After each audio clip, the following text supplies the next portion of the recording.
Assalamu alaikum. Alors l'auteur dit Ma yalhaqu bil musanna khamsatu alfaz. Alors Ibn Hisham il poursuit sur le musanna. Donc le musanna c'est le duel. On a vu que c'était la quatrième exception. Et la raison pour laquelle c'est une exception, en fait en quoi le musanna c'est une exception, c'est que il est marfou' avec un alif. On dit Ja'a az-Zaydan, et il est mansoub, il est majrour avec un ya. On dit Ra'aytu az-Zaydayn, le ya, et Marartu biz-Zaydayn, et pareil un ya. Alors là, il ouvre encore une parenthèse, c'est Ma yalhaq bil musanna khamsatu alfaz. Il dit c'est des mots qui sont similaires au musanna, qui ont le même comportement que le musanna. C'est-à-dire que c'est pas des duels, ils vont pas spécialement exprimer deux, mais d'un point de vue grammatical, ils ont le même comportement que le duel. Alors il dit dans le résumé ثم قلت وألحق به اثنان واثنتان وثنتان مطلقا وكلا وكلتا مضافين إلى مضمر. Alors qu'est-ce que ça veut dire ça? Il dit وأقول وألحق بالمثنى خمسة ألفاظ. Il dit il y a 5 mots qui sont similaires au musanna, donc d'un point de vue grammatical. وهي اثنان, deux, le mot deux. Lil mudhakkarayn, pour qui sert à désigner deux masculins. Wasnatan, wasnatan lil muannasatayn. Il dit pour désigner wasnatan qui est le mot qui sert à désigner deux féminins. Wa hiya lughatul Hijaz. Il dit c'est la langue de l'Hijaz. L'Hijaz c'est la région de la Mecque et Médine. Wasintan lahuma fi lughati Tamim. Parce que Thintan, alors vous voyez la différence entre Ithnan de Thnatan ou Thintan. Ithnatan c'est un alif avec un soukoun, Hamzatul Wasl, un peu comme un soukoun. Ithnatan, du coup ça fait Ithnatan, c'est comme commencer avec une kasra sur l'alif, ça fait Ithnatan. Et Thintan, voilà un peu la différence. Là ça commence tout de suite avec le tha sans alif. Alors il dit Ithnatan, c'est la langue de l'Hijaz. Et Thintan, c'est la langue de Tamim. Tamim, c'est Banu Tamim. Donc c'est une autre variante de la langue arabe très très dominante. Et avec lequel le Coran s'exprime à de nombreuses occasions. Donc Ithnatan, la langue de Ahlul Hijaz, wa Thintan, la langue de Banu Tamim.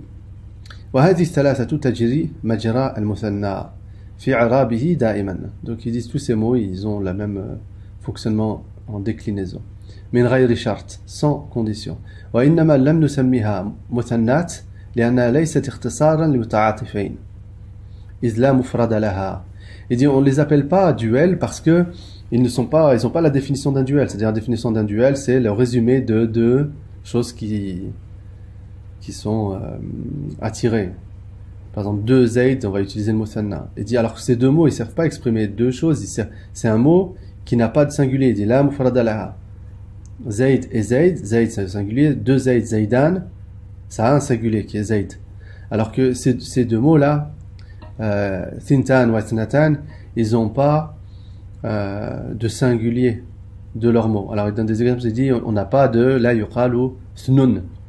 Ça serait le singulier de deux, de Thnan. Ou bien, voilà, Thnatun, voilà, Thintun. Voilà, donc tous ces mots n'existent pas, donc voilà. Alors c'est vraiment c'est pas des duels, mais ils ont le même comportement que le duel. On appelle ça al-mulhaq. Al-mulhaq, yalhaqu. Wa min shawahidi raf'iha bil alif. Il dit alors, il donne un exemple de un mulhaq bil muthanna, donc un similaire au duel, marfou'. Du coup il est marfou' avec alif comme le muthanna. Fanfajarat minhu 12 ayna. Alors dans ce verset de Surat al-Baqarah, fanfajarat minhu 12 ayna, le shahid, le témoin ici c'est ce alif. Snata. L'utilisation de snata. Fanfajarat minhu. Isnata ashrata. Isnata. C'est la marque de al-rafa. Il dit fasnata fa'ilun binfajarat. Infajarat, c'est le fi'l. C'est un fi'l mad, un verbe passé. Et son fa'il, c'est snata. Et le fa'il, il est marfou'. Wa alamatu raf'ihi al-alif. Sa marque de raf', c'est l'alif. Wa qawluhu ta'ala shahadatu baynikum idha hadara ahadakum al-maut hina al-wasiyyati ithnan. Ça, c'est le long verset de Surat al-Maïda sur ce qu'on appelle al-wasiyya, c'est-à-dire comme le testament de quelqu'un qui sent que la mort approche. Al-wasiyyati ithnan, c'est-à-dire les témoins du testament. Donc, comment est-ce qu'on prouve qu'un testament est valide ou pas? Shahadatu baynikum idha hadara ahadakum al-maut hina al-wasiyyati ithnan. Le shahid, c'est ici, ithnan. Il est marfou' avec un alif. Il dit فاثنان مرفوع إما على أنه خبر المبتدأ وهو شهادة وذلك على أن الأصل شهادة بينكم شهادة اثنين. Il dit alors plusieurs possibilités. Alors اثنان, il dit il est marfou'. Pour quelle raison il est marfou'? Alors on voit bien qu'il est marfou' parce qu'on voit bien le alif ici. Alors maintenant d'un point de vue grammatical, pourquoi est-ce qu'il est marfou'? Il dit plusieurs possibilités. Première possibilité, imma ala annahu khabar al-mubtada wa huwa shahada. Alors, première possibilité, c'est qu'il est marfou' à cause de shahada. On va dire shahada, c'est le mubtada. Shahadatu baynikum. Alors, baynikum idha hadara ahadakum al-maut hina al-wasiyyati. Tout ça, on peut le mettre entre parenthèses. C'est tout explicatif. Et on peut tout le mettre un peu en parenthèse, entre parenthèses, par rapport à la structure de la phrase. Mais ça va être shahadatu ithnan. Leur témoin, c'est deux. C'est comme si je dis, leur témoin, c'est qui? C'est deux. Shahadatu ithnan. Alors là, ça décrit le type de témoin, etc. Ou dans quelle situation on s'intéresse à ces témoins. Mais la phrase, c'est, si on pose la question, qui sont ces deux, qui sont ces témoins? Ou quel est ce témoin? C'est les deux. Donc, ithnan, c'est le khabar. وذلك على أن الأصل شهادة بينكم شهادة اثنين. Il dit à l'origine c'est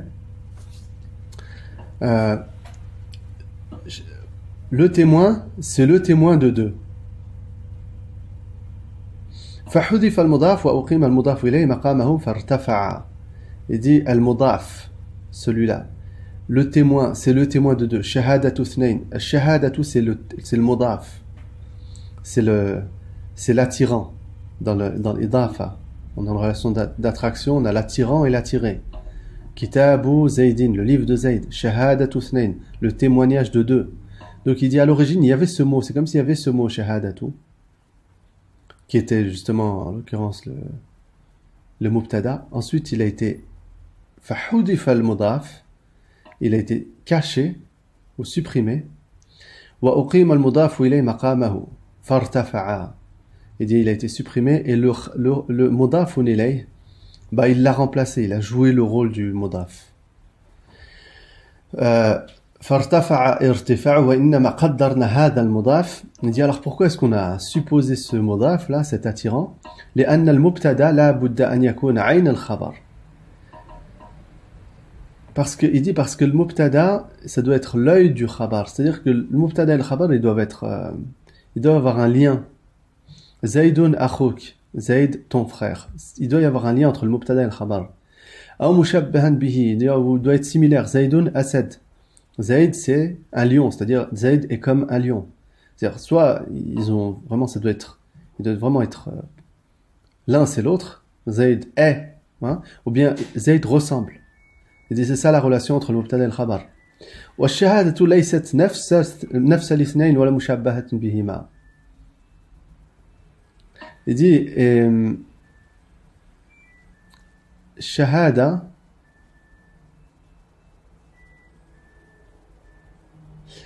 il dit shahada c'est pas shahada le témoin, il dit il a rien à voir avec le mot thnayn. Wala mushabbahatun bihima. Il dit donc c'est pour ça qu'on n'a pas pu le mettre khabar directement. On n'a pas pu dire shahadatu. Et Thnayn, c'est son khabar original. Parce que le khabar, shahadatu, c'est témoin, Thnayn, c'est deux. Il dit donc on peut pas dire témoin de. Il dit donc c'est pour ça qu'on a supposé que il y a un modaf qui était avant et qui est lui réellement dans la signification le khabar. Littéralement c'est comme c'est mieux qu'on dise shahadatu thnayn. Le témoin c'est le témoignage de deux. Le témoin c'est le témoignage de deux. La preuve c'est la preuve de deux. Le témoin c'est le témoignage de deux. Parce que si on dit juste le témoin c'est deux, c'est vrai que d'un point de vue sens, il dit c'est pour ça qu'on a supposé que il y a un modaf comme ça. Et ça explique pourquoi celui-là est marfou'. Première raison pour laquelle il est marfou', c'est ça, c'est qu'il est khabar de shahadatu. Et ce khabar, il est modafun ilayh li modafin mahdhouf. Taqdiruhu shahadatu thnayn. Donc il est voilà. أن يكون عين الخبر أو مشبها به وإما deuxième pause là on aurait pu l'éditeur il aurait pu faire deux traits là ici et ici donc ça c'est la première raison pour laquelle il pourrait être marfou'. Deuxième raison pour laquelle il pourrait être marfou' وإما على أنه فاعل بالمصدر ça c'est elle est un petit peu plus compliqué وإما على أنه فاعل بالمصدر. Alors on a dit que le verbe il a toujours un fa'il, fi'l il a toujours un fa'il. Le verbe, il a toujours un agent. Et ben, dans certaines situations, je crois qu'on l'a déjà rencontré une fois, le masdar, donc l'originel, par exemple, tu dis daraba, le fait de frapper, darbun, c'est le masdar, l'originel, la frappe. Le masdar, des fois, il peut se comporter comme un verbe, et donc il peut avoir besoin d'un agent, d'un fa'il. Et donc il dit, là, c'est le fa'il du masdar. Wa huwa ash-shahada. Il dit à l'origine, donc c'est shahadatu, c'est le masdar, et il a besoin d'un fa'il, et en l'occurrence, c'est isnan, c'est son fa'il. Wa taqdir wa mimma farada alaykum an yashhada baynakum isnan. An yashhada. Il dit, wa taqdir est la supposition, c'est-à-dire si on dit que c'est ça, le sens c'est, parmi les choses qu'on vous a imposées, ou parmi les choses qu'on a légiférées, qu'il y en ait parmi vous qui témoignent, qu'il y en ait deux parmi vous qui témoignent. Le témoignage de deux, ou bien que deux témoignent. Voilà, donc dans ce verset, alors Ithnan, on résume, il est marfou' pour deux raisons possibles. Soit il est khabar de shahadatu, et après d'un point de vue du sens, d'après Ibn Hisham, il est meilleur de supposer que ce Ithnan, il est à l'origine modafun ilayh, mais il a remplacé le modaf et le modafun ilayh. Shahadatu ithnani. Et deuxième possibilité, c'est que shahadatu, c'est le fa'il du masdar, de shahadatu qui est un masdar, et ça serait son fa'il. Alors ensuite il dit wa min shawahid an-nasb. Donc là on a eu des exemples de mulhaq bil muthanna, de duels similaires, marfou'. On le reconnaît bien l'alif. Là il donne des exemples de duels similaires, de mulhaq bil muthanna, mansoub. Donc il va être mansoub avec le ya.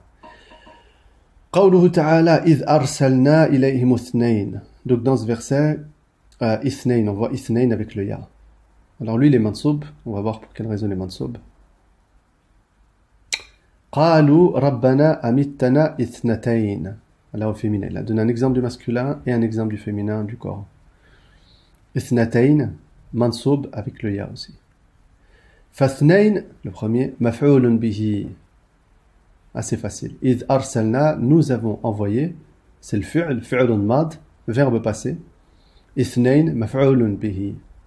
Mansoub wa alamatu nasbihi al-ya li'annahu mulhaq bil muthanna. فاثنين مفعول به واثنتين مفعول مطلق قالوا ربنا أمتنا اثنتين. Alors dans le premier verset la signification c'est nous leur avons envoyé deux. Dans Surat Yasin nous leur avons envoyé deux personnes.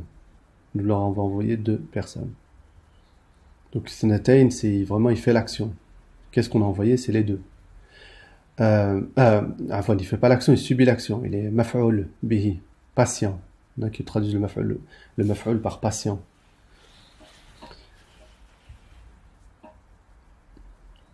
قالوا il dit dans le deuxième قالوا ربنا أمتنا اثنتين. Il dit ils ont dit ô Seigneur, tu nous as fait mourir deux fois.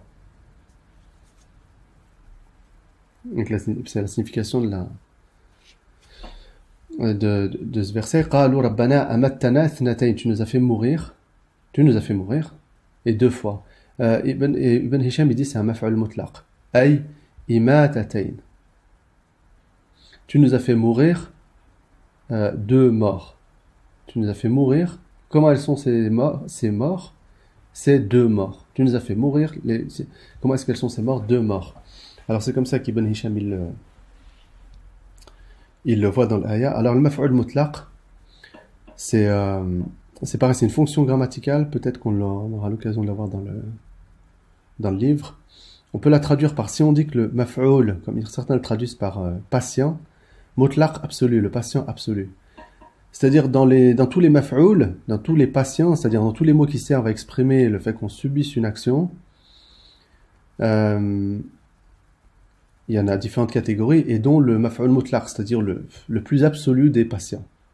Le patient, c'est une traduction du maf'ul, mais qui est intéressante parce que imaginez un docteur avec son patient. Donc le docteur, il va manipuler le patient, donc le docteur fait l'action, et le patient, lui, subit ce que le docteur fait. Donc c'est vraiment maf'ul, c'est vraiment cette idée de subir, quoi. Et mutlaq absolu. Ay imathanatayn. Donc le maf'ul mutlaq, pourquoi est-ce que c'est une des raisons, quand on est maf'ul mutlaq, quand un mot il est maf'ul mutlaq, il est mansoub. Donc Thnatayn, il est mansoub parce qu'il est maf'ul mutlaq. Et comment est-ce qu'on reconnaît qu'il est mansoub? Avec le soukoun ici. وكذلك وأحييتنا اثنتين. Pareil, il est mansoub parce qu'il est maf'ul bih avec le soukoun. ومنه أيضا قوله تعالى وبعثنا منهم اثنتي عشرة نقيبة dans Surat al-Maïda. وبعثنا منهم اثنتي عشرة نقيبة. Nous leur avons envoyé 12 scribes. اثنتي عشرة نقيبة. فاثنين مفعول بعثنا وعلامة نصبه الياء. اثنين dit c'est le maf'ul de بعثنا. Nous avons envoyé quoi? اثنين. اثني. Après le noun, c'est juste qu'il a été supprimé parce qu'il est mudaf. Donc le noun du muthanna ou bien du mulhaq bil muthanna, même le noun du jam' mudhakkar salim, c'est-à-dire du pluriel masculin, il est supprimé quand le mot il est mudaf, quand il est attirant. Ithnay ashara, 12. Et ce mot il est toujours mudaf quand il est dans la relation avec 12. Wa ba'athna fi'lun mad. اثنين مفعول به منصوب علامة نصبه السكون لأنه ملحق بالمثنى. C'est comme ça qu'on dit dans l'Arabe. Ensuite il dit والكلمتان الرابعة والخامسة. Alors il avait décrit au départ qu'il allait parler de 5 mots, on en a vu 3, et dit en reste 2. Le 4e et le 5e c'est ces deux, qui sont similaires au muthanna. Kila wa kilta. Alors pareil, ils servent à exprimer deux, kila wa kilta. On va voir l'usage. Wa shartu ijra'ihima mujra al-muthanna idafatuhuma ila al-mudmar. Et dit alors par contre ceux-là, ils se comportent comme le muthanna que s'ils sont attirés à un ou associés à un mudmar. Un mudmar, c'est-à-dire un pronom personnel. Caché. Non, pardon, s'ils sont attirés par un pronom personnel, c'est-à-dire à elle ou à lui, etc., mais pas un zahir, c'est-à-dire pas un nom apparent comme Zayd, comme Aïcha, par exemple. Alors on va voir concrètement de quoi il s'agit. تقول جاءني كلاهما. Ja'ani, comme Ja'ani Zayd, là on voit bien que c'est une situation de phrase marfu'a, et kilahuma, ce alif, kila, ce alif, il est, c'est le fa'il, c'est la marque, la marque du raf'a. Ce mot il est marfu', wa alamatu raf'ihi, pardon, al-alif, alamatu raf'ihi, al-alif. Parce qu'il est fa'il de ja'ani. Ja'a fi'lun mad, kilahuma fa'il, wa alamatu raf'ihi al-alif, li'annahu mulhaq bil muthanna. Et on voit bien, là ça répond bien à la condition. Il est mudaf à un damir. Il est attiré par un damir. Huma. Wa ra'aytu kilayhima. Pareil, ben, on voit bien le changement ici. On est passé d'un alif kila à kilay, un ya parce qu'il est mansoub. Parce qu'il est mansoub wa alamatu nasbihi il ya. Pourquoi est-ce qu'il est mansoub? Parce qu'il est maf'ul bihi de ra'aytu. Wa marartu bi kilayhima. Pareil, il est majrour avec le bas. Alamatu jarrihi al ya li'annahu mulhaq bil muthanna. Il suit le duel. Ensuite il dit fi kilta. قال الله تعالى إما يبلغن عندك الكبر أحدهما أو كلاهما. Alors ça c'est le verset sur le respect des parents de Surat Al-Isra. إما يبلغن عندك الكبر أحدهما أو كلاهما. C'est-à-dire s'il atteint l'âge de la vieillesse d'un des deux parents, d'un parent ou de deux parents. Alors il dit فأحدهما فاعل. أحدهما فاعل وكلاهما معطوف عليه. Alors pareil, aou c'est comme waouh. On a dit qu'à chaque fois, à gauche de waouh ou à droite de waouh ou à gauche de wa, de aou, et à droite de aou, ils ont toujours la même déclinaison, ils se suivent. Donc lui, comme il est fa'il marfu', celui-là il est marfu' aussi comme lui. Lui, il est marfu' parce qu'il suit lui. Lui, comme lui, il est marfu'. Lui, il est marfu' parce qu'il est fa'il. Et lui, il est marfu' parce qu'il suit lui. Donc, comment est-ce qu'on reconnaît qu'il est marfu'? Parce qu'il a l'alif. Et pour quelle raison il est marfu' avec un alif? Parce qu'il est musanna. Il est duel. Il n'est pas duel, il est mulhaq bil musanna. Il est similaire au duel. فأحدهما فاعل وكلاهما معطوف عليه والألف علامة رفعه. الألف c'est la marque du raf'. لأنه مضاف إلى الضمير. لأنه مضاف إلى الضمير. Alors il dit ça c'est la condition qui nous permet de le décliner, c'est qu'il est mudaf ila damir. ويقرأ إما يبلغان بالألف ويقرأ. Alors ça c'est dans les lectures de Hamza el-Kisa'i.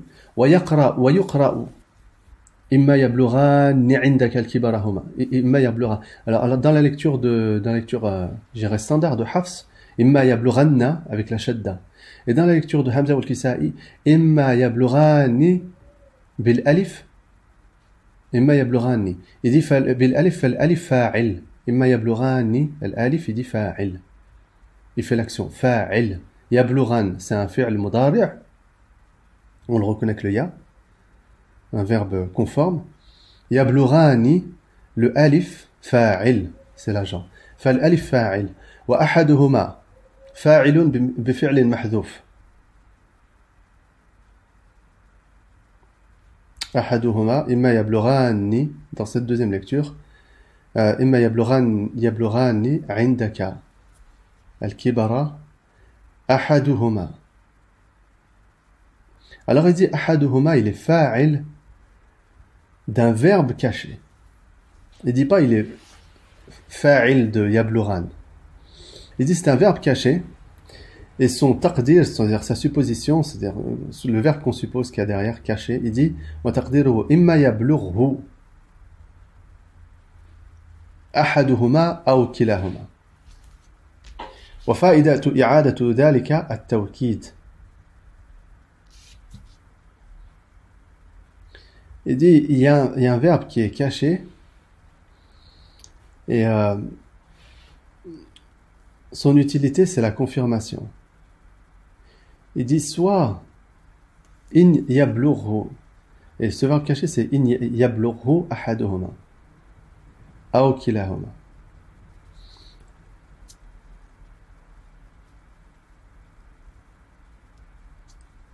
Et la signification, c'est-à-dire, si il y en a, imma yablughan indaka al-kibara, imma yablughan indaka al-kibara, c'est-à-dire si les deux atteignent. Alors là, en gros, il donne la déclinaison de cette deuxième lecture, de la lecture de Hamza al-Kisa'i. Parce que dans la lecture de Hafs, imma yablughanna, il y a noun at-tawkid, donc il n'y a pas le alif, il n'y a aucun problème. Et ahaduhuma, il est fa'il de yablughan.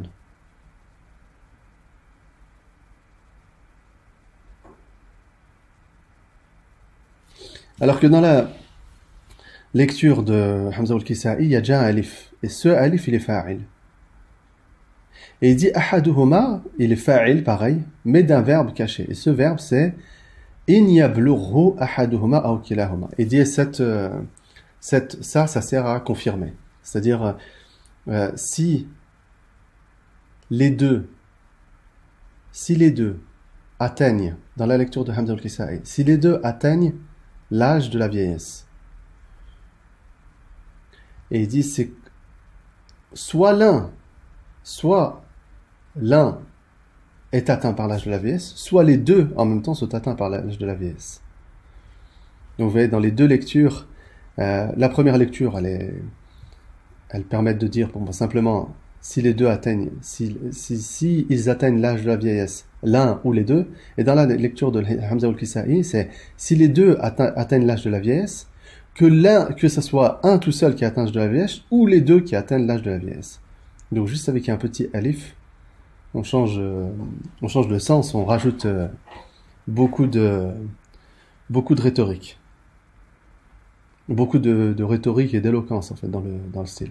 Waqila inna ahadahuma badalun min al-alif. Alors il dit certains ont dit ahaduhuma dans la lecture de Hamza al-Kisa'i, c'est un badal min al-alif. C'est un remplaçant du alif ici. Aw fa'ilun yablughani. Ou alors c'est le fa'il ahaduhuma de yablughani.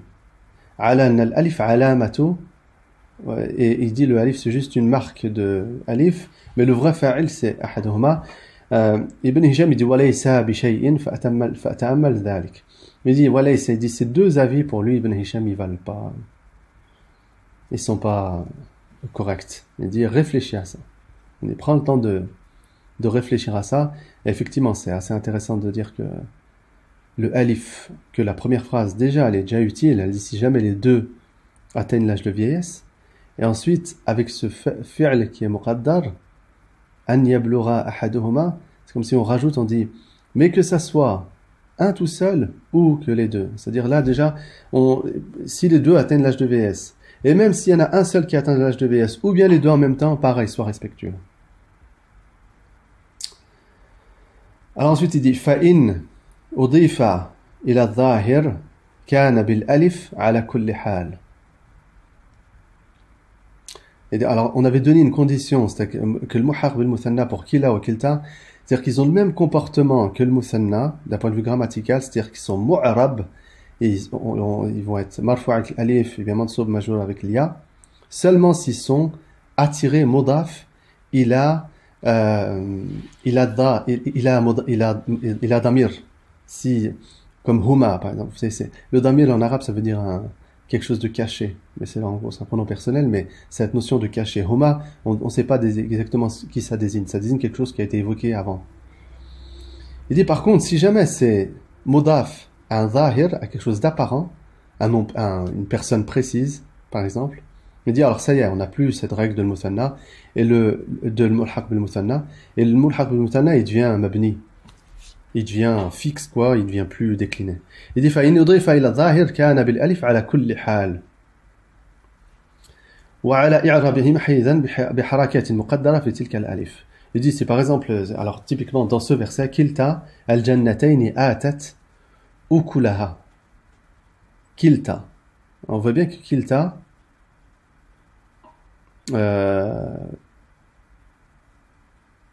أتت أكلها أي كل واحدة من الجنتين أعطت ثمرتها ولم تنقص منه شيئا فكلتا مبتدأ. Alors, dans ce verset, on ne le voit pas vraiment parce que le alif, on pourrait croire que c'est une marque de rafa. Il dit, mais il se trouve, à la limite, il faut le croire sur parole, c'est que kilta ici, alors on a kilta qui est modaf al-jannatayn.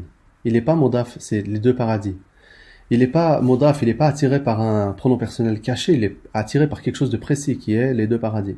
Donc là, ça y est, on a kilta qui est un mulhaq bil muthanna, mais il n'est pas marfou' bil alif, mais il est marfou'.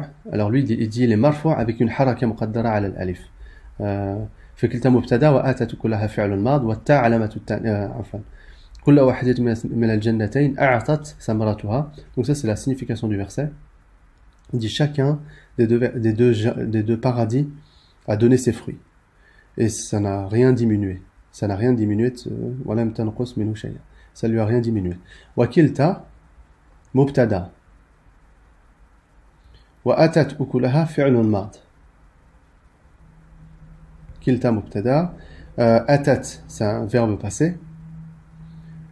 Watta alamatu tanis. Alors ici, ce ta, c'est la marque du féminin. Wa fa'iluhu mustatir. Atat, il a un fa'il qui est caché. Wa maf'ulun wa mudafun ilayh. On dit, ce fa'il caché, il est maf'ul en même temps, il subit l'action de atat.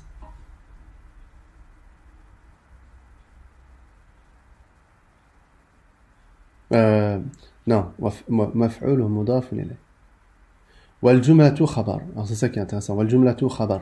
Il dit كلتا c'est le مبتدا, كلتا جنتين مضاف كلتا, mais أتت أكلها cette jumla c'est le خبر. C'est le خبر de كلتا. Ça c'est le مبتدا et ça c'est le خبر. والجملة خبر وعلامة الرفع في كلتا ضمة مقدرة على الألف. Alors on va pas dire que kilta est marfou' bil alif parce qu'il est mudaf, il a zahir, il n'est pas mudaf, il a mudmar. Et on va dire que kilta il est marfou' bi dammatin muqaddara ala al alif, avec une damma qui est supposée être sur le alif. Enfin, j'ai dit qu'il se comportait comme un mabni, non, il se comporte comme un nom singulier finalement. Et donc il a l'i'rab, il a la déclinaison par défaut, c'est-à-dire marfu'un bil damma. فإنه مضاف للظاهر. Et la raison pour laquelle il est pas marfu' bil alif, mais il est marfu' avec une damma muqaddara, c'est parce qu'il est mudaf ila zahir, il est attiré par un nom apparent et pas par un nom caché. C'est la condition qu'on avait sur ces mots kilta ou kilta, kila ou kilta. Voilà pour le mulhaq bil musanna. Donc ce paragraphe de Ibn Hisham répond à la question: quelle est la déclinaison des mots comme kilta ou athnayn ou athnatayn qui sont associés qui ont finalement le même comportement que le duel sans être des duels. Assalamu alaikum.